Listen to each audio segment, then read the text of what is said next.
Hello বন্ধুরা, আজকে আমি আমার একমাত্র সন্তান ইমাদ হোসেনকে নিয়ে বাসা থেকে বের হয়েছি। সে মাঠে খেলাধুলা করবে, দেখেন সে কতটা এক্সাইটেড।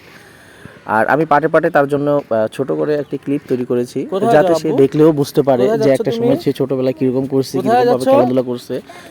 কারণ আপনি যখন বড় হয়ে যাবেন, আপনার পুরোনো দিনের জিনিসগুলো যখন আপনি দেখবেন, তখন আপনার অনেক বেশি স্মৃতিগুলো মনে পড়ে যাবে। এটা একটা ছোটখাটো একটা মেমোরি হয়ে থাকবে।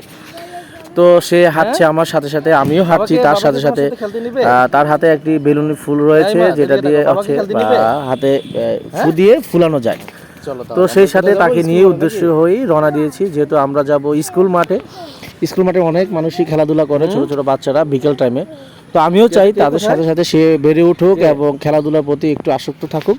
কারণ খেলাধুলা করলে মন মানসিকতা অনেক বেশি পরিবর্তন হয় এবং সেই সাথে নিজের কাছে অনেকটা বেশি উৎফুল্ল মনোভাব ফিরে আসবে। এই যে রাস্তাটা অলিগলিতে হেঁটে যাচ্ছি, সেটা হচ্ছে আমাদের বাড়ির পাশে রাস্তা, যেই পথ দিয়ে হেঁটে আমরা স্কুল মাঠে প্রবেশ করব, যেখানে অনেকেই খেলাধুলা করে।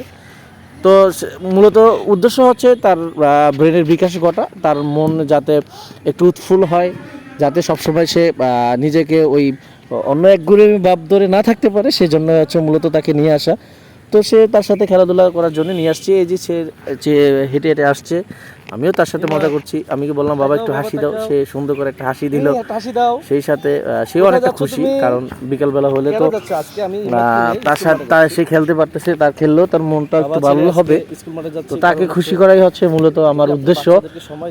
যেহেতু ছোট মানুষ যখনই খেলাধুলা করবে, তারও একটু ভালো লাগবে এবং তারও কিছু বন্ধু বান্ধব তৈরি হবে। সেজন্য স্কুল মাঠের পাশ দিয়ে আমরা হেঁটে যাচ্ছি খেলাধুলা করার জন্য। তার অল্প কিছুক্ষণ হাঁটলেই আমরা স্কুল মাঠে চলে যাব এবং সেই সাথে আমিও ইমাদ হোসেনের খেলা দেখব, যে আসলে সে কিভাবে খেলাধুলাকে উপভোগ করে বা কিভাবে করতে পছন্দ করে, সেটাও আমি দেখব। তো সেও হাঁটছে, ছোট মানুষ, অনেকটা দূর আমরা হেঁটে আসছি বাড়ি থেকে। তো বাচ্চা মানুষ সময় লাগে। এখন আমরা স্কুল মাঠে প্রবেশ করছি, সে ধীরে ধীরে নামছে, মাঠের দিকে প্রবেশ করছে। এই হচ্ছে স্কুল মাঠ, যেখানে আমরা সবাই ছোটবেলা থেকেই বড় হয়েছি। এই মাঠেই আমরা খেলাধুলা করেছি, আমরাও এই জায়গায় খেলাধুলা করেছি।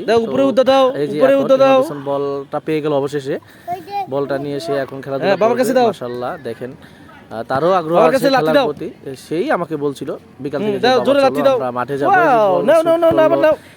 সাথে যেহেতু বালি পাইছে, সে অনেক বালিকে পছন্দ করে, তো বালির মধ্যে বারে বারে বলটা রাখার চেষ্টা করছে। মাশাআল্লাহ, ইমাদ হোসেন মেরে ফেলছে আবার এই মুহূর্তে, যাতে করে সেও একটু মনোনিবেশ করতে পারে খেলার দিকে। ছোট মানুষ, বলটা একটু হালকা বাড়ি শুট দিতে একটু কষ্ট হচ্ছে, তারপরেও সে চেষ্টা করছে। তাছাড়া তার শরীরে একটু জ্বর রয়েছে। আজকে আমরা ঘুরতে গেছিলাম এক জায়গায়, তো সেখান থেকে তার শরীরটা একটু ক্লান্ত, তো সেখান থেকে সে একটু জ্বর অনুভব করছে। আর প্রায় সে বলটাকে বালির মধ্যে ফেলার চেষ্টা করছে, যেহেতু তার বালি খুব পছন্দ। একটু পানি খেয়ে নাও বাবা।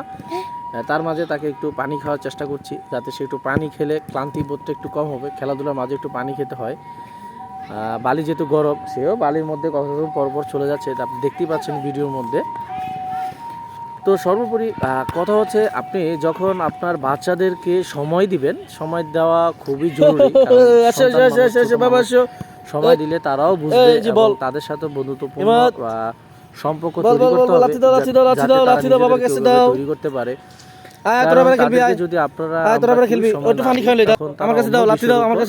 হয়ে যায়, এবার ইমাদ আসো, ইমাদ কোথায়, হাতের নাগালে ইমাদ হোসেনের কাছে দাও, ইমাদ লাঠি দাও। তো সময় পাস হয়ে যায়, কিন্তু এতে ব্রেনের কতটুকু বিকাশ হবে তা খুবই সন্দেহজনক। তো আপনাদের যাদের ছোট বাচ্চা রয়েছে বা সন্তান রয়েছে, ভাই রয়েছে, যে চেষ্টা করবেন বিকেলে একটু সময় দেওয়ার জন্য, এতে করে তারও মনটা ভালো হবে, সেই সাথে খেলাধুলা করবে। তো সবাই ভালো থাকবেন। নতুন ভিডিওর জন্য আসসালামু আলাইকুম।